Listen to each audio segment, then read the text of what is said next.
So continuing with the halachos and minhagim of Rosh Hashanah. So just as with other Yom Tovim, there's a mitzvah of Tosefes Yom Tov, just like there's a mitzvah of Tosefes Shabbos, and therefore a person should accept upon themselves the Yom Tov of Rosh Hashanah at least a few minutes before to fulfill the mitzvah of Tosefes Yom Tov. Now, one of the common halachic questions that come up is regarding the difference in what we say during the Shemona Esrei on starting from Rosh Hashanah to Yom Kippur, and that is instead of ending the first bracha after the fourth bracha, HaKeil HaKadosh, we say HaMelech HaKadosh, because as the Gemara says, when is Hashem acting as king? Hashem acts as king during these 10 days, and therefore instead of saying Baruch Hashem HaKeil HaKadosh, we end up HaMelech HaKadosh. And one more bracha as well, and that is the bracha of Mishpat. We end off HaMelech HaMishpat, the king of judgment, and therefore that is what a person should say. However, there's a difference between them, is in that if a person forgot.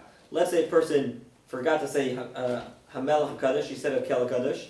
So if he remembers within toch dibbur, which is the time that it takes to say Shalom, alecha, Rebbe.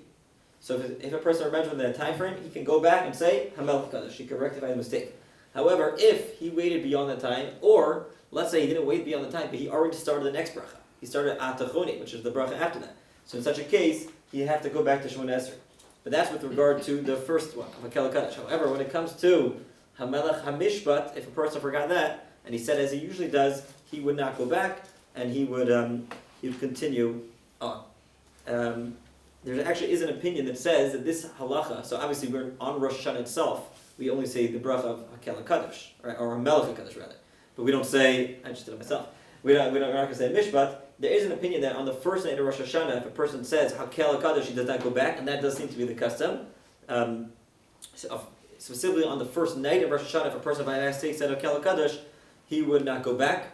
However, it's different because on Rosh Hashanah we have all the inserts. So there's an additional reason that hopefully the person is not going to forget, because if he's following on the siddur, he's not just going to say it from his memory, he's going to say it following the siddur, and therefore hopefully remember. But again, on the first night there's more room to be lenient. One does not go back. Okay. There's also the other inserts as well. That we say Mi Chamocha Avarachaman, and we say Zochreinu Chayim. The four inserts that are not part of the bracha itself, those are ideally said throughout the Aseres Yemei Teshuvah. However, those ones does not go back for, and if they forgot, they continue they continue on. Fine. Moving on to the night of Rosh Hashanah, we know that after Ma'ariv, the custom is to say L'Shana Tova Tikasav V'Seichasim L'Al Tov Chaim Tamashal. People have different customs at the ending, but we say L'Shana Tikasav V'Seichasim. We wish each other that they should be written into the book of life, and to follow your master for the different differences in language, whether you're speaking to one group of one man, a few men, one woman, to your wife. You say instead of proper grammar, not dictates. You don't say L'Shana Tova Tikasei, but rather Tikasevi. That's how you speak when you're addressing a woman. And the same as with addressing a group of women. So there's different nuskos. And although ideally this is only at night, one can say this until midday of the next day. Now we know that on Rosh Hashanah we dip the challah into the honey. But although, and there's different customs, some people have the custom to dip it into salt as well. Some people have the custom not to dip in salt, but at the very least, salt should be on the table. Tosefes and brachas tells us that salt acts as a protector, and therefore, even if a person's custom is not to dip the challah into the salt, they should at the very least have it on the table.